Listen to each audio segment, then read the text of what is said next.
બસ સાહેબોની પણ જીવનું જોખમ જનતાને ખેડવાનું. મલાઈ સાહેબોને મળે અને જનતાને શું મળે? મોત. જી હા, વિકસિત ગુજરાતની વરવી વાસ્તવિકતા આ જ છે જે ચોમાસા દરમિયાન છતી થઈ જાય છે દર વર્ષે. છોટાઉદેપુર મધ્યપ્રદેશને જોડતા નેશનલ હાઈવે 56 પર એક ગામમાં એક બ્રિજ આવેલ છે જેનો પાયો બેસી ગયો હતો 2 વર્ષ પહેલા. 2 વર્ષ પણ એ જ બ્રિજ બન્યો નહીં, 2 વર્ષ વીતી ગયા. એ બ્રિજને કઈ ન કરે, ઉપરથી ગત વર્ષે બ્રિજના 2 ટુકડા થઈ ગયા. ડાયવર્ઝન જે બનાવવામાં આપ્યું હતું એ ડાયવર્ઝન પણ ધોવાઈ ગયું. 2 વાર 6 કરોડનો કુલ ડાયવર્ઝન બનાવવામાં ખર્ચો થયો. વરસાદમાં ધોવાઈ જાય તો કલ્પના ન કરી શકીએ એવી રીતે ત્યાંથી લોકો રસ્તો પસાર કરવા મજબૂર બન્યા છે. તમે દ્રશ્યો તો જોઈ જ રહ્યા છો એટલે તમને આઈડિયા તો આવી જ ગયો હશે. વારંવાર રજૂઆત પણ કોઈ ધ્યાન દેતું જ નથી. દરેક વાર જીવ જાય પછી જ દોડતા થવાનું. સાહેબો, આ સવાલ છે તમને. આમ તો ન હોય સાહેબ. જુઓ એ દ્રશ્યો કેવા છે.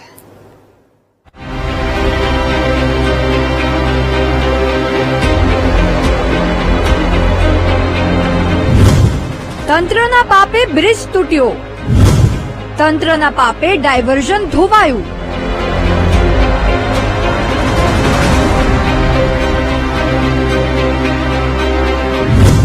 તંત્રના પાપે જનતા જોખમ ખેડે, તંત્રના પાપે જીવ જશે.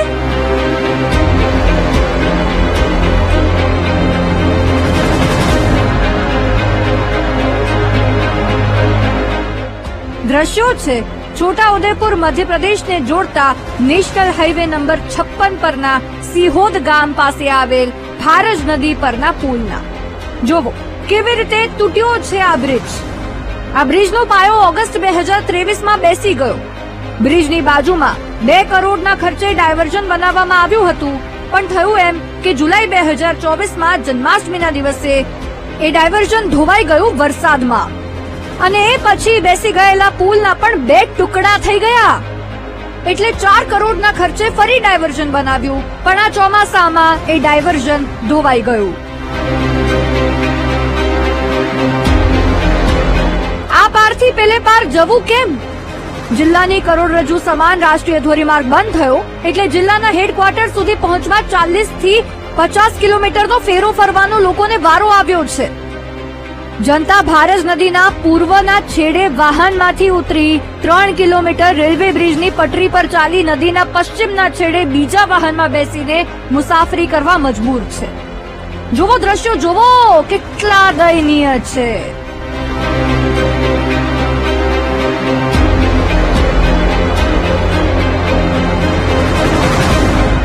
આ પિતા તેના બાળકને ધીમે ધીમે સાવધાનીથી જીવના જોખમે આ પારથી પેલે પાર લઈ જવા મજબૂર છે.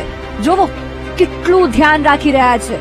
તેમના કાળજાના કટકાને કંઈ થઈ ગયું તો એ ચિંતા તેમના મનમાં છે.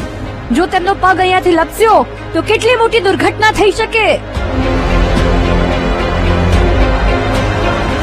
જોવો કેટલું જોખમી રીતે આ ભાઈ બાળકોને લઈને નીચે ઉતરી રહ્યા છે. એકબીજાનો હાથ પકડી લીધો કે એક પડવા આવે તો બીજો સાચવી લે. શોખ નથી આ લોકોને આવી રીતે જીવનો જોખમ ખેડવાનો. મજબૂર છે આ ભાઈ, મજબૂર છે આ ગુજરાતનું ભાવિ. તંત્રના પાપે પોતાના જીવને જોખમમાં નાખવા મજબૂર છે આ બાળકો.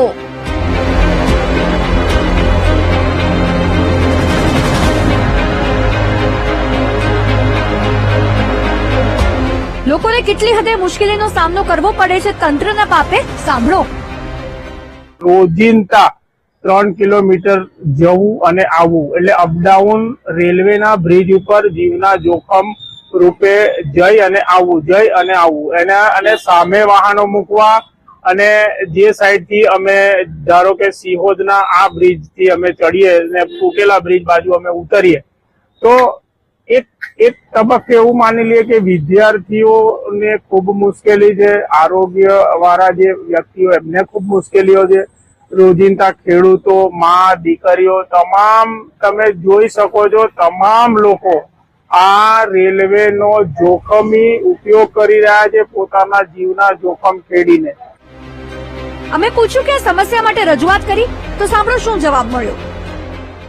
આ બાબતે અમે ટ્વિટર હેન્ડલ ઉપર પણ માનનીય પ્રધાનમંત્રી શ્રી માનનીય નીતિન ગડકરી સાહેબ, અને દરેક NH-56 અને national highway authority of India થી લઈ તમામને છેલ્લા 3-4 વખતથી સતત ટ્વિટર ઉપર અમે ટ્વીટ કરી અને આ જે જિલ્લાની વેદના છે એ પણ અમે રજૂઆત કરી રહ્યા છે.